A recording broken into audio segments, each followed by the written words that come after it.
Good morning, world. Okay, so this is Cindy's video. When I posted asking for, topics to talk about on these videos, my friend Cindy posted a very good one. Now, it's going to be a short video because it's very brief to explain. I could go further into it, but I don't really think I need to because it's pretty much self-explanatory once you see what I have to say about it.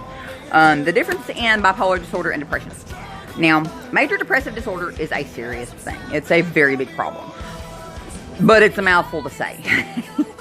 So, I'm going to probably use the term regular depression or just depression. When I say that, I'm not downplaying it. I'm not sugarcoating it. It's a bitch. It's just a mouthful to say. It's a bitch to say, too. So, one of the interesting differences in bipolar disorder and depression is the gender factor. With depression, you're going to have an occurrence more in women than you will men. Bipolar disorder, that bitch don't discriminate. She hates everybody. It's pretty much equal in men and women. Give me a drink. Yes, I know. I only allow myself one a day, though. Now, depression also, can also be genetic. It can also be environmental or situational. Bipolar disorder is genetic. Regular depression, it could be your home life. It could be postpartum. It can be, hell, there's a list of situations that could send somebody into about a depression that they get out of and they're fine. Bipolar disorder is lifelong. We don't have that luxury. We can't just, get away from it. Okay, so a couple of subtle differences, well, not really subtle differences, but a couple of differences between bipolar disorder and regular depression is the age. Regular depression usually shows up a little bit later. Bipolar disorder can actually have prepubescent onset of symptoms. Like I said before, I was having issues as an early child. As a matter of fact, I started self-harming when I was like 6. Let me see if I can get this lighting on this to show this right. Will this flip like this? No? Okay. What the hell is that? I don't know. Anyway, so I'm going to try to get the right lighting for this and let y'all see this without showing y'all my titties. Hold on.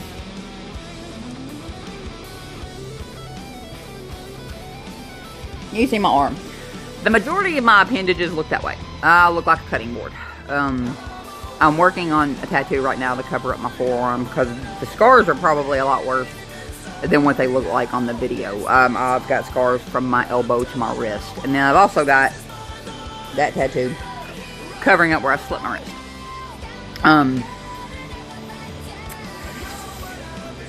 With your regular depression, you're going to have longer episodes. With bipolar depression, there's going to be a brief duration of depressive symptoms, but they're going to be a higher frequency. But they're not going to last as long. They're going to go away pretty quick. And, oh God, this one's a good one. Antidepressant failure. Okay, so from the time I got put on antidepressants, I think they started me out on antidepressants when I was 13, maybe? I think. Anyway. Giving an antidepressant to a bipolar person is like giving a sugar cube to a toddler. Antidepressants can actually send us into an extreme state of mania, which we call dysphoria. It's called a dysphoric state. I'm not going to go into that right now. That can be a whole video on its own. I'll explain that at a later date and time. Because the chemicals are different in depression and bipolar disorder. I'm trying to figure out how to word this. I just briefly made a little cheat sheet in shorthand. They're treated differently. There are your antidepressants for your regular depressive disorder, but there are also bipolar antidepressants for people who have bipolar depression. So yeah, the wrong medication can be really, really bad for people like me. With bipolar disorder versus depressive disorder, you got more work problems, family issues, there's a, alcohol and drug abuse is higher in bipolar disorder than it is depression. And we're also a higher risk of suicide. And we use much more lethal methods. Whereas somebody who's depressed might take a bottle of pills, but get their stomach pumped and they're fine. Or as I did when I was depressed, I slit my wrist, 5 stitches and I'm good, even though I bled a shit ton.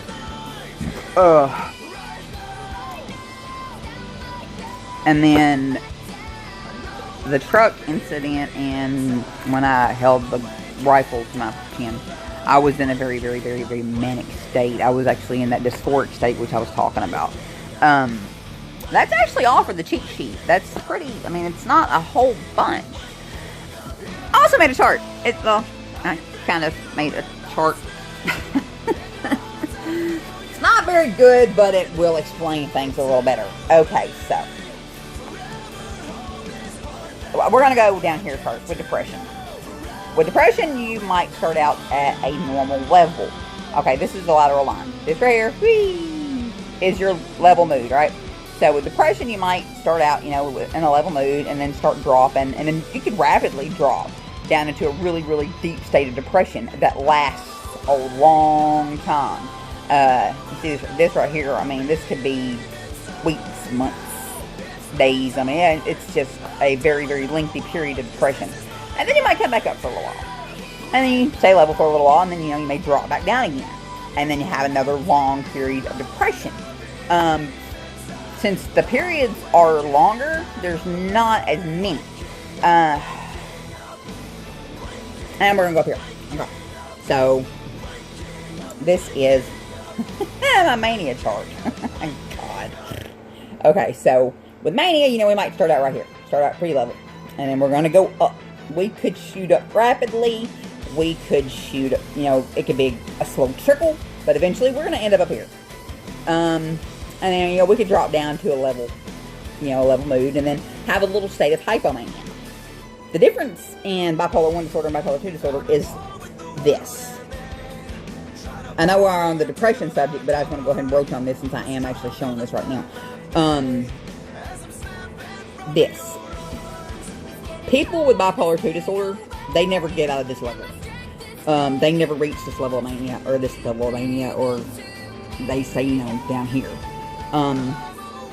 So as I said, have a episode of mania, level out for a little while, have another episode of mania. Could, in a mixed episode, have an issue, bout of depression that's short. It's we don't stay depressed very long, and then we're going to shoot back up. And then we could shoot back up to here, which would be a level of dysphoria. This is an extreme level of mania. And then crash back down, and then have a little level mood, and then we can have a little hypomania, and then level back out. We don't always have this. I'm trying to cover it up like that. We don't always have that. We might just have manic episodes. That is a mixed episode. We very rarely have just depressed episodes. We rarely ever have depression that is not mixed with mania. Now, the main difference, and this is just really the best way to explain it besides the little differences that I had on the cheat sheet, is this area right here. Regular depression, you're not going to have mania. You're not going to have this. This right here is the biggest difference. This right here is also harder to diagnose. Especially hypomania. Because hypomania, you might just seem like you're a little wired. You might just seem like you're a little hyper. You might just seem, a little bit, on that level. So it's harder to notice. It's harder to see. You think somebody just might be having a hyper day. Manic episodes, bipolar 1 disorder, is not as hard to diagnose, but it's still difficult to diagnose because when we're like this, we feel great.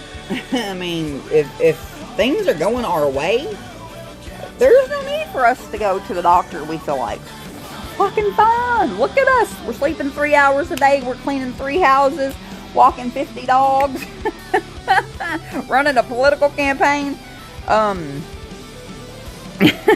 There's, we don't feel like there's a reason for us to go to the doctor.